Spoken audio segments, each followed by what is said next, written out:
آج ہم اردو سے عربی مشق کریں گے۔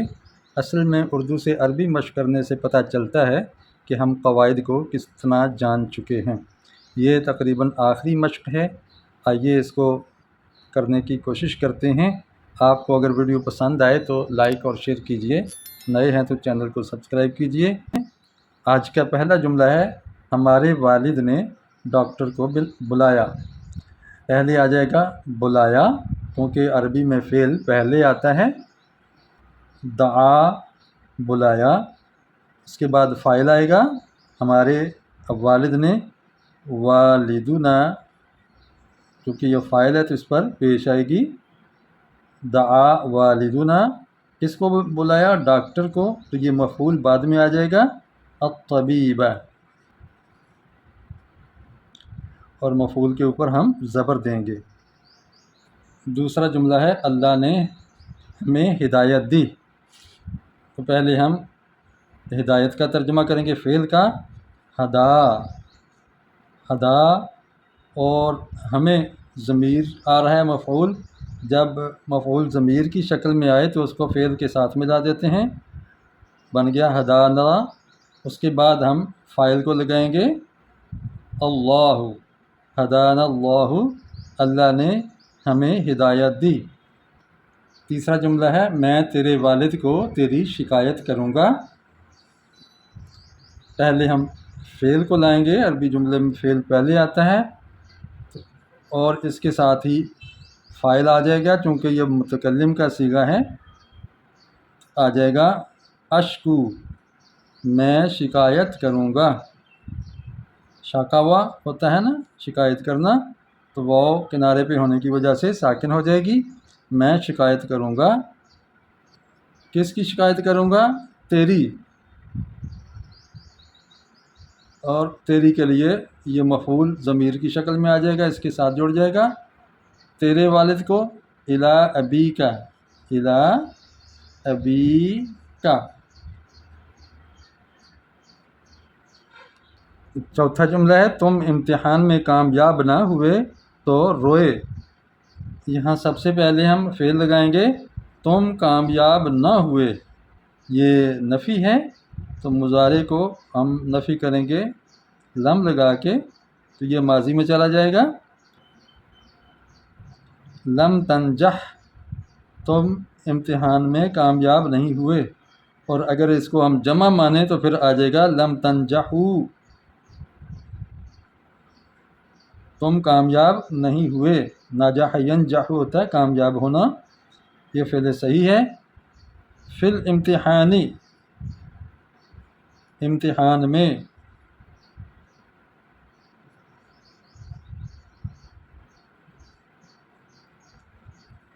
لم تنجحوا فی الامتحان، تو روئے، تو کے لیے عربی آئے گی فا، فا کا معنی آتا ہے تو، روئے یعنی تم روئے۔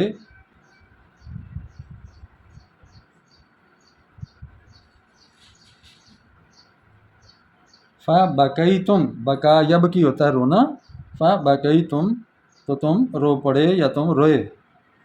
بادشاہ اپنا محل بناتا ہے، بنانے کی عربی ہے بنا یبنی، تو یہ فعل حال ہے، ہم فعل مضارع استعمال کریں گے۔ یبنی بناتا ہے، الملک بادشاہ، اپنا محل، قصرہ، قصرہ، یبنی الملک قصرہ۔ ہم ہر روز اسکول پیدل جاتے ہیں، تو یہاں فعل ہے ہم پیدل جاتے ہیں، متکلم کا صیغہ ہے۔ نمشی، مشا یمشی ہوتا ہے پیدل جانا، نمشی یہ فعل ناقص ہے، یا آخر سے ساکن ہو جائے گی، ہم پیدل جاتے ہیں اسکول، الی المدرسہ،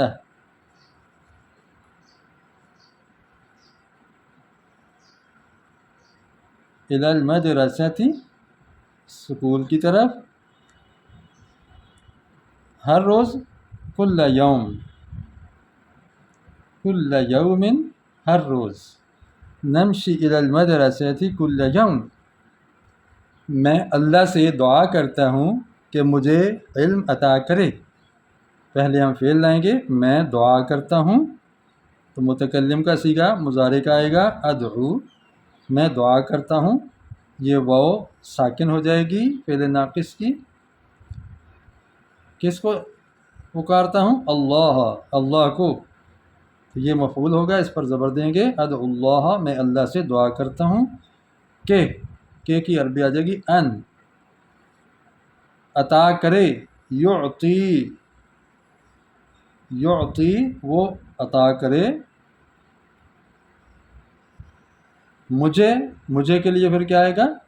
یہاں ہم نون وقایہ ڈال کے یا متکلم کی ضمیر مفعول بنائیں گے، ان یعطینی کہ وہ مجھے عطا کرے، العلم علم، ادعو اللہ ان یعطینی العلم، اور اس کو ہم فتح بھی پڑھ سکتے ہیں، ان یعطینی العلم، یعطیہ اس پر ہم یوں بھی کر سکتے ہیں۔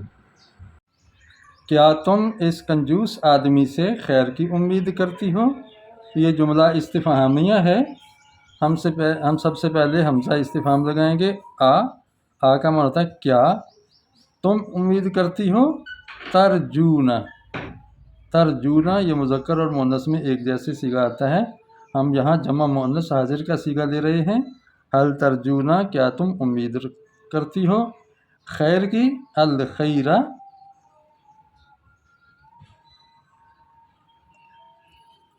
اس کنجوس آدمی سے بھی پہلے کریں گے، من ہذا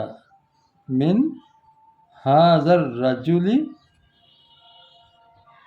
البخیل، من هذا الرجل البخیل، اترجون الخیر من هذا الرجل البخیل۔ یہ تھی آج کی مشق، امید ہے کہ آپ کو فائدہ ہوا ہوگا۔ اگر ویڈیو پسند آئی ہو تو لائک اور شیئر کیجیے، نئے ہیں تو چینل کو سبسکرائب کر لیجیے۔ ڈسکرپشن میں پلے لسٹ کا لنک موجود ہے، اس کے ذریعے آپ تمام کورس کر سکتے ہیں۔ آج یہ ہمارا بنیادی عربی کا کورس مکمل ہو گیا ہے۔ اجازت چاہتا ہوں، السلام علیکم ورحمۃ اللہ وبرکاتہ۔